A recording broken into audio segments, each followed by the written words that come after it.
The Guild is Maximum Lawyers' community of legal entrepreneurs who are taking their businesses and lives to the next level. As a Guild member, you'll build relationships, be held accountable, and learn strategies specifically designed to get you unstuck and accelerate your plan for growth. Members are also granted exclusive access to masterminds hosted around the country. Our next event is coming up, and we're heading to Scottsdale, Arizona. There's something truly magical about the power of these in-person connections where real-time breakthroughs happen. Picture this. You're surrounded by like-minded law firm owners tackling your business and mindset challenges together. The energy is electric, the insights are transformative, and the results are game-changing. Investing in yourself is the best decision you'll ever make. The knowledge, strategies, and breakthroughs you'll gain are priceless assets that will supercharge your practice and propel you forward. Join the Guild and secure your ticket to Scottsdale at the best possible price by visiting maxlawevents.com. Run your law firm the right way. This is the Maximum Lawyer Podcast. Your hosts, Jim Hacking and Tyson Mutrux. Let's partner up and maximize your firm. Welcome to the show. Welcome back to the Maximum Lawyer Podcast. I'm Jim Hacking. Well, damn, Jimmy, that's pretty damn flat. And I'm Tyson Mutrux. What's up, brother? Oh, geez, you're the one who's sick, not me. I should bring the energy, bring the funk. Bring it. I was expecting you normally will bring this like, let's go. And well, that's because usually we record at 8 a.m. Now it's 2:30 in the afternoon. Yeah, and we do every once in a while do some of these in the afternoon, but the morning ones, like that's where I like to do like my best work in the mornings because like I can like I've got the energy because afternoon right around this time is usually whenever I start to kind of to hit that wall, and it's not even a wall. I start to decline in quality, but for sure. Yeah. Today I'm still I'm fighting off COVID. I've been in bed. So like I actually have a blanket over top me now. I'm in my basement and I've got the bar behind me. There's Diagon Alley. I don't know if you see that, but that's I see it. That big old Lego set behind me. But no, I don't know if I've ever been sick where I've been in bed for this many days in a row. Like from Monday night until today, I've been like sick. So, and yesterday I went and got, I think it was yesterday. What's today? Today, Thursday? Yeah, it was yesterday. Yeah, yesterday I got tested and I got COVID. First time since this all started, I've got COVID that I know of. Who gave it to you? I don't know. Amy and I were talking about this. I think there was this guy. I went to jiu-jitsu, so I've still been going to jiu-jitsu, even though my shoulder I've got a torn labrum. But I've been like going and just essentially watching, and I'll do some of the things I can do. But there was this guy the other day. It was on Saturday, and I was looking at him, and I said to him, I was like, "Man, you look tired today." And he's like, "Yeah, just like having young kids and everything." And he just didn't have the same energy. And I would bet money that he has COVID, that he gave me COVID, because it's like, when you look at somebody, they're just not the same when they're sick. That's, he had the sick face. And so this is me in hindsight looking at the time. I didn't realize that, but so I think it's that guy. I'm not going to say what his name is. Not that anybody would know, but I always suspect airplanes myself. Well, I haven't been on a plane lately. So you're the one. I think that every time you've gotten it, you probably got it on an airplane. Well, one time Ismail gave it to me, and that was after flying to San Diego. So yeah, probably all three. Are you at 4 times? I think I told somebody 3 times. Okay. 3 times. I told my doctor yesterday, I was like, yeah, buddy might have had it 4 times. Okay, 3 times. 3 times. So it's just a matter of time to get your 4th one. Oh, God, I hope not. This last one was the sickest I've ever been in my whole life. Well, I've kept, like, in my head, I keep saying, like, okay, it's not going to be that bad. It's not going to be that bad. It's because of what you said. And then everyone else I hear that's gotten this strain, it's really bad. I mean, what's weird is that it's not like the flu, right? Like the flu, I feel like is like this consistent thing where you hit this peak and then it kind of goes away. I feel like COVID is more like this thing, like it hits you in waves, like wave after wave, and the waves keep getting stronger. And I think I've finally gotten past the strong waves where it's starting to kind of, I'll sell these waves where I'll have these boosts of energy and then it'll go away. And like I don't know about you, like the hardest part for me has been the energy just sucked the energy out of me. And like, that's the part that sucks. For me, it was the coughing. My chest hurt, my throat hurt. I never coughed that much. So I've had very little coughing. When I do, it's this. I feel like it's almost random. I don't see it coming. It's very dry cough, but it's only happened a few times. It's mostly mucus buildup in my nose. That's the main, that's what's driving me crazy other than the energy. Yummy. It's fantastic. But now with that nice introduction, you want to introduce our topic? So you came up with it. So we were kicking a topic for today, and you did come up with one that we both sort of liked, which was, how did we know when we had sort of arrived or that we were going to be okay? And I think that's a good topic for discussion. I think there's an ebb and a flow to all of it, but I do think there's sort of plateaus that you should get to in your career. And for me, the first one was when I sort of literally had to stop like looking around for money to make payroll. Like that was the first time where I really felt like, oh, this is nice. I have enough money every 2 weeks to pay Adela. And that was just a real turning point for me, I thought. Yeah, I think that kind of comes and goes though, in a way, like, especially as you scale a little bit, like you have to, like you kind of go to achieve that next level. I do think that kind of, it gives you more of that cash crunch a little bit than anything, but to me, it's very similar though. It's like whenever you have that amount of money where you're like you're making enough money where things are consistently coming in, where you're like, okay, I don't have to worry about paying for dinner. Like I don't have to worry about, paying for groceries. I'm okay with like, we're going to be fine with our mortgage and all that. There is a certain point where all that kind of just, it disappears and you don't think about it anymore.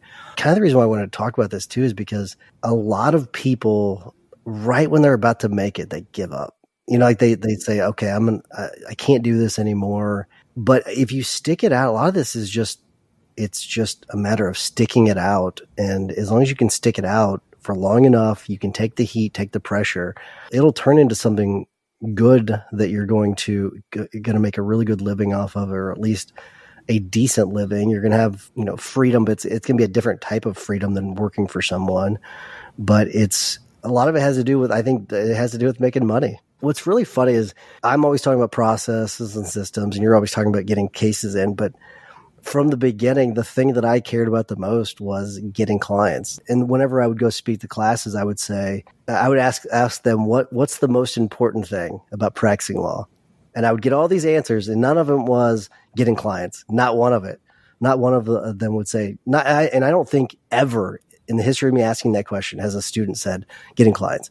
It's always about, oh, you have to be ethical and you have to make sure you're doing a good job, yada, yada, yada. And I would say like, those are all really, really important things, but you can't do any of that unless you get cases. And that's what you've got to focus on, is getting cases, even if you're working for a firm. And I tell the story about Debbie Champion, the one that she told in your class, about like the ones without cases are the ones that are expendable. And so you have to, at the beginning, focus on getting cases, because otherwise it's going to be a really tough road to hoe. You and I had the opportunity to talk to a lawyer this week, a law firm owner who hadn't signed up any cases for 2 months. And I think it gave both of us a big kick in the butt. And we were like, oh, what's going on here? Like we had to do sort of a little bit of a different analysis. Yeah, that was what was the feeling you had when you heard that?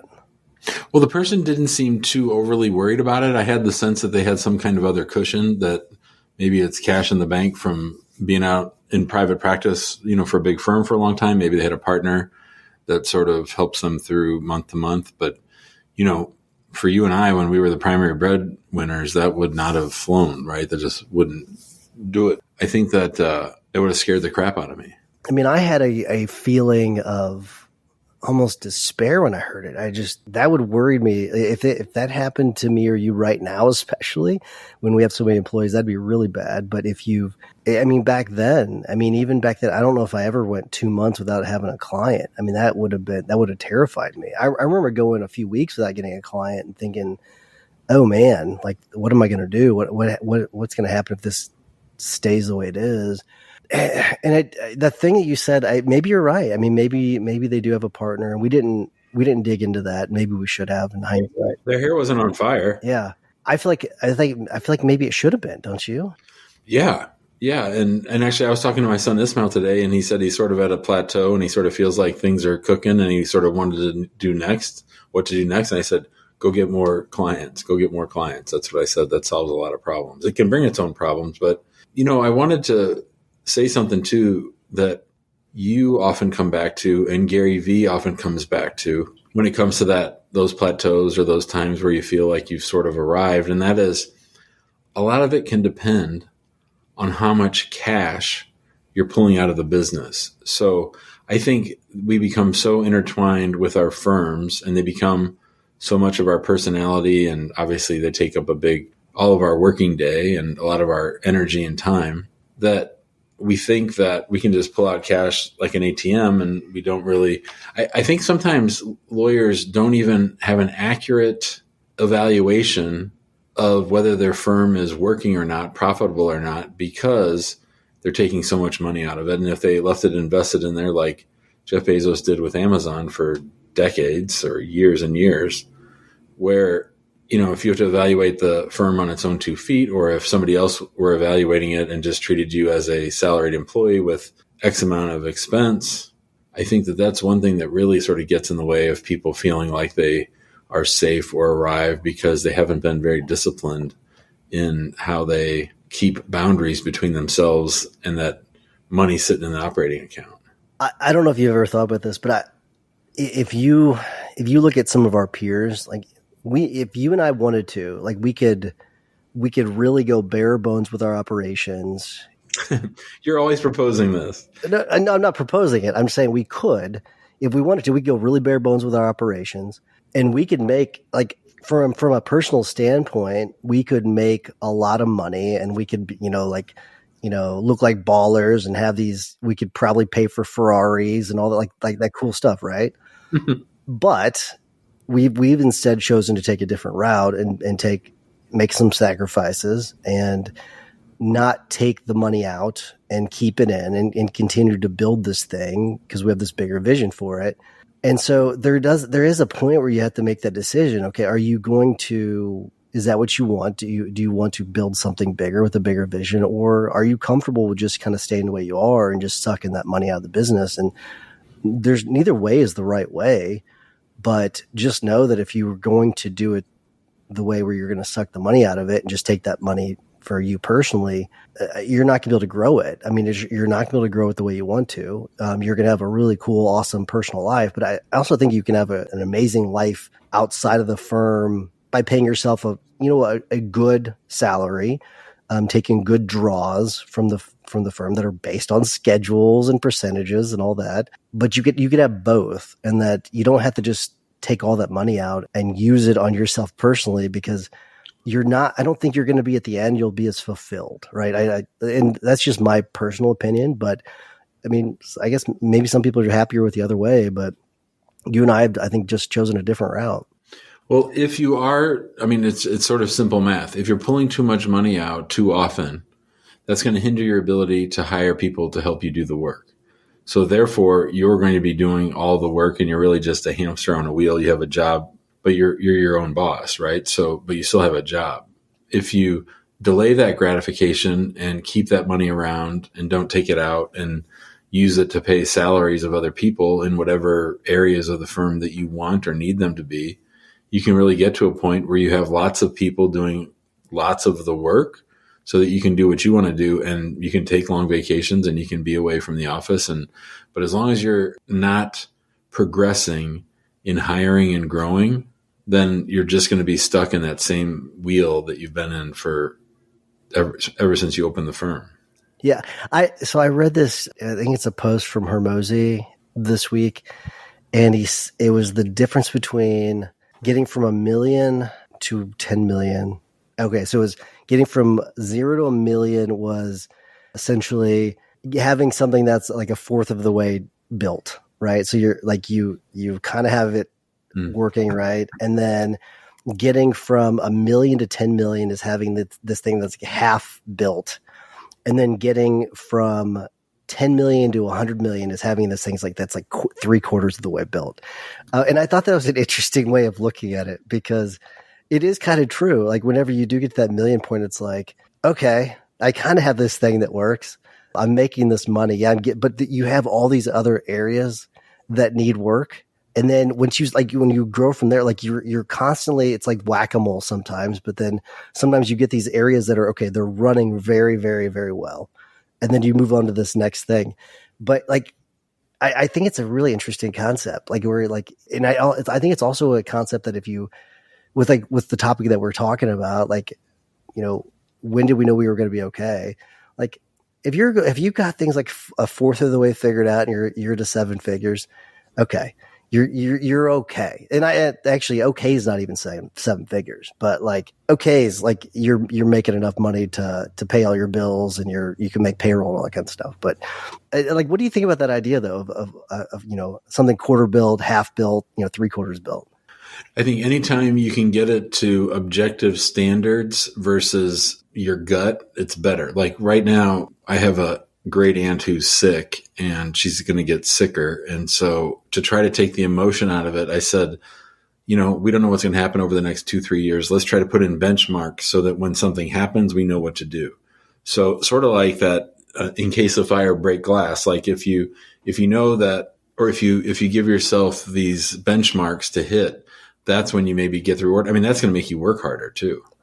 Yeah. It's people are so avoidant of that though. Like in case of fire, break glass. Like I've assigned this task to 3 people and none of them have completed the task, where I wanted them to create a list of things that are unlikely to happen, but they could happen, and what to do in an emergency. And like, they've all like gotten like some of them done, but not many of them done.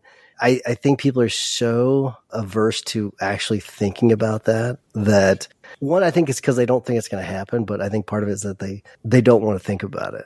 Yeah, I'm not worried about that so much. I'm more concerned. So like Dean Jackson has a list of signs that he's living the life the way he wants to live. So I know I'm doing well when, right? Something like that. It doesn't have to be break glass. It can be anything, but sort of, and I think that's where a lot of the value of Maximum Lawyer comes, is that people have seen us sort of hit those benchmarks and know, the scary thing I think is when you're in that first phase, when you don't know if you're going to get somewhere, where you're going to get, and what it's going to look like, and how you'll know when you get there. Yeah, there are those certain things like that you need to make sure that you're hitting. Like if I'm just kind of spitballing here with you as to like the things that you need to make sure that you're hitting, you got to make sure that you're generating clients, right? So you have to have like at least like one like referral source where you're regularly generating clients, not something where you're just randomly generating, but something where you're regularly generating clients. Got to make sure you got someone that's going to answer your phones, make sure you're managing the cash flow. I mean, you have to make sure that your cases are being handled properly and in a timely manner, that you're closing out cases properly. I took a long time before I was like actually closing out cases. I like to just keep them open in case there was more to do or someone wanted to hire us again. Just having good structures and systems. And I think the best benchmark of all is if you're not doing everything. When someone tells me they're doing everything, that's just a tell that they're stuck and they're control freaks. Yeah. The number of cases I remember. So I was in that suite with a lot of other attorneys for a while. I remember. And the thing used to be like, how many cases do you have? How many cases do you have? And it's such a misleading and bad metric, because what you just said, you might have a bunch of cases because you're not closing anything out. So you sign up a bunch of cases, and then you got this massive caseload that's swollen, and you can't do anything with it because you've got so many of them, and you've already been paid on some of them. So especially like people that do take money up front, like they've been paid on the case, so their incentive to close it out is not great. Right. Like we're like the way you do it, I think you get paid a little bit a little bit up front. You get paid some up front and then some at the end whenever you're closing it out. So you have an incentive to close that case out. Like I have a massive incentive to close the case out because I don't get paid anything. I'm actually negative money until we get the case settled. So, but other people you may have a great massive caseload, but that doesn't mean shit. Like that doesn't mean anything. That just means that you're not closing cases out fast enough. I think another benchmark in the scheme of things is, when can I take a day off from the office and things keep moving? Ooh, I like that. And then when can I take a week off without contacting the office? Like those are some pretty big personal headspace kind of benchmarks, I think. How long into starting your firm do you think that you were able to do that? Whether it's a day off or a week off or whatever. How long do you think it took? When I showed up at Strategic Coach, I knew that I hadn't had a free day in like 3 years. So that would have been probably 6 or 7 years ago. So that would have been 10 years in. Wow. Yeah. I mean, I took vacation and stuff, but I was always checking email and talking to Adela and all that stuff. Yeah. I'm trying to think like whenever for the first time, like I could probably take a day off and not call it. But like that's easy. Like a day off is easy. But you have to say, and things have to keep moving. Yeah, that's part two. That's the other part. Day off, a week off? Now, a week off, it took, because I'm 14 years in technically now. I'd say, let's see, I can go back to, it was before COVID, probably like 19 or so, 2019, 2018. Like, so it was like right before COVID. And that was tough for me at the time. So would that have been like, that would have been 9 years. So like 9 years in, 8 years, 9 years. So that's, yeah. I mean, yeah, and that's one of those things where I don't know, like, why do you think that took so long? Why do you think we knew what we should do and shouldn't do? So why do you think it took us so long? Well, for me, I'm compulsive about signing up cases, so I always wanted to be bringing in more business because even though you hit those plateaus, you're still worried that, like you said to me just right now, man, if we didn't sign up a case for a month or two around here with the size that we're at, we'd be in big trouble. So that's something that I don't think ever goes away. Yeah, I think that's part of it too. To me, like I've always had this, a lot of it came from my dad, but a lot of it came from like just going to business school where they talked about the customers, everything, which is interesting is like, that is not what lawyers are taught. Like lawyers are taught, or at least I get the impression that lawyers think that they're everything and not customers are everything. So I've always had this thought like, okay, if a client's calling in or has an email, they need to be responded to right away. And so I think that's where a lot of my compulsion comes from. It's not necessarily getting the clients in. It's taking care of the clients you have. So that part I've had to let go of quite a bit. Where like there was an email I did respond to earlier today where the client had emailed me 3 days ago whenever I was like near my sickest. And I just emailed, it's like, hey, I just want to let him know, like I wasn't ignoring his email. I just said, hey, it might be a few days before I get back to you. I'm at home sick with COVID, but I'll get back to you as soon as I can. It's like one of those things that kind of gnaw at me where like, I want to make sure that a client doesn't think that they're being ignored because that could easily happen sometimes. It's all good, man. I wouldn't feel bad about that. It's all good, man. It's funny about this topic. I feel like we talked very little about the topic, but I do think there's a lot of other things that are relevant to whatever you're trying to figure out if you've made it or not. And I think that there's a lot in here that I think will benefit people if you're worried. A lot of it's going to depend on what you paint your goals to be, like what you dream of and what you want to have. And I think early on when we started Maximum Lawyer, you and I were often saying things like, you've got to do it like this. You've got to be like us. But to me, where I really ended up after a couple of years, maybe 2 or 3, was where do you say you want to be? Where are you? And how can we help you bridge that gap? Or why aren't you where you want to be? Yeah. But with that, where do you say you want to be? All right. We gotta ask that question, but then we also have to dig really deep and figure out, does that really what you want? Are you just saying that because you think that that's the right thing you're supposed to be saying? Because there's a lot of that too, where people say that they want something. They don't know why they want it. They just think that they want it. And that's something where I think that's something we deal with quite a bit in the guild, where people say that they want something. Sometimes they don't really want that. Sometimes they come to the conclusion that, oh, maybe I'm okay with where I am right now. And I want something different. So that's something we've got to get to. Figure out sometimes too. I'm also looking forward to listening to this whenever I have a clear head, because I am interested. You'll be like, did I say that? I was on medicine. I don't remember any of this business. No, I'll remember it. I am interested to hear, because I'm not thinking the clearest with my what's going on with me. But yeah, all right, ready to wrap things up, brother? I am. All right. I want to remind everybody to join us in the big Facebook group. We'd love to have you. Just search Maximum Lawyer on Facebook and you'll find us. And then if you want to join us in the guild, where our next quarterly mastermind will be in Vegas. So it'd be great to have you join us there. Go to maxlawguild.com. And we would really, really appreciate it if you'd give us a 5-star review on Apple or wherever you get your podcasts. It helps us spread the love to other listeners and other law firm owners across the country, actually across the world. We have people all over the world that listen to this, which is pretty cool. Jimmy, what's your hack of the week? Reread books.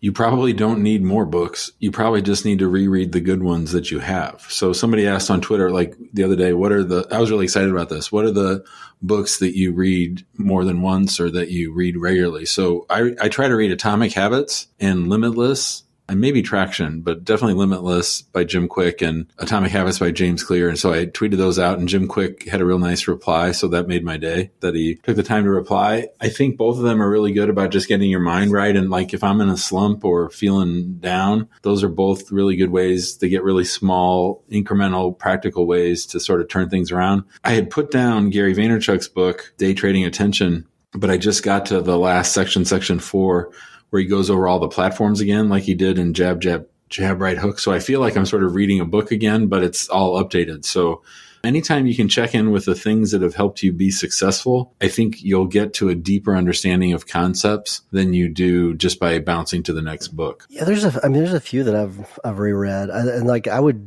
gonna reread 33 Strategies of War because I think it's a really good book. Think and Grow Rich, I've read probably 6 or 7 times. Yeah, Think and Grow Rich is another one that I've read a couple times. I'm trying to think of some other ones I've read. I don't know. It's one of the things, my brain is not working the clearest right now, but yeah, it's all good. The 12-week year I read a couple times, which I thought it's a really good one. Yeah, we were on a big kick for that for a while. Yeah, and it's funny because like what's really interesting about 12-week year, if you look at a lot of these other I'll just call them programs for lack of a better word, a lot of their principles are based, I don't know if they're based on the 12-week year, but the 12-week year is a big component of all of them, the way they break down the goals and everything. So I think it's really interesting how that applies to so many different books. Ultimate Sales Machine is another one you and I have read a couple of times because we love it so much. Oh, yes. Yeah. Oh, I love Ultimate Sales Machine. I cannot believe he's dead. Chet Holmes. That's a loss to the business world. He's just just simple things. Like there's a chapter in there where he's got the concept of touch it once. Like if you could take that principle alone, touch it once, and apply it to everything that you do, you could shrink the amount of time that it takes you to do things just exponentially. Because think of how many times you touch that piece of paper, that one piece of paper that's been on your desk for I don't know how many months, and that you keep coming back to it. If you would just do something with that damn thing or that email or that case, whatever, it would solve a lot of problems. So I think there's just a lot of great wisdom in that book. So I got to explain mine a little bit. My tip of the week. If you find yourself saying, "Oh, I'm just kidding," to something, you might want to rethink the things that you're saying. So sometimes you'll see people say something, right? They'll make a comment about something and they'll say it in a serious manner. And then someone will kind of call them on it. They'll challenge them on it a little bit. I wouldn't say call them, but challenge them a little bit. And then the person says, "Oh, I'm just kidding." So either you don't really believe in the thing that you're saying, or you're not wanting to stick up for the things that you're saying, that you're talking about. So try not to say, "Oh, I'm sorry," or "I'm just joking," if you really mean the things that you're saying. And if you find yourself kind of backing off those things you're saying, maybe you should rethink some of the things you're saying. So I've been noticing that a lot lately on lots of interview shows where someone will say something and then they'll back off of it, even though they initially meant it, and then they back off of it. So like if you mean something, say it and stick to it. Like don't apologize for it. There's no need for that. Don't say you're joking. Just stick with it. So that's my tip of the week. And it's one of those things like Jimbo, I couldn't imagine you doing that. I just don't. If you mean something, you usually stick to it. It's like you're going to say, "Oh, I'm just joking." So, but I have been thinking about just saying less. I'm in a spot right now where I just feel like saying less. So that's interesting. I think that's important too. Or just not having an opinion on something like or share it. That is one of those things where like, you don't have to have an opinion on something. Yeah. That's the other thing. Yeah. Oh, Kirk Herbstreit was talking about this today. He said, I feel like that, as grown up, you weren't supposed to talk about religion, sex, politics, but now I feel like that's all they're talking about. And I think that's true. Like, yeah, you don't have to share your opinion on everything. You don't have to have an opinion on everything either. So both valuable lessons. So say less. I like that. That's good. All right, Jimbo, this helped cheer me up a little bit, so I appreciate it. Good. I'm glad, buddy. I hope you're feeling better. Thanks, man. I'll see your buddy later. Thanks for listening to the Maximum Lawyer Podcast. To stay in contact with your host and to access more content, go to MaximumLawyer.com. Have a great week and catch you next time.